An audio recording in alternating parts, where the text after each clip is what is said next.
Normally I wouldn't do these kind of videos on YouTube. I keep them onto the other Rumble channels I have. But it is kind of relevant to the off-grid mentality. For example, you get conditioned psychologically into thinking you cannot do things. You're incapable of doing things. Plumbing is a good example.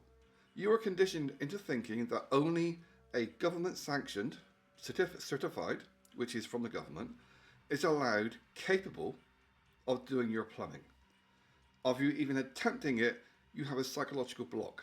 Can't do it, must not do it, cannot touch it. Doesn't matter if you're to DIY or not. There are things you can do on a basic level. For example, if your radiator is only heating up halfway, it needs to be bled. It's very simple, small screwdriver, screw it at the top of the radiator, loosen it a little bit, it lets the air out, it works.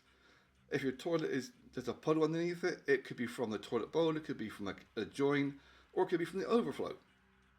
But you're conditioned into thinking you cannot do it. Give it a go. What's the worst that can happen?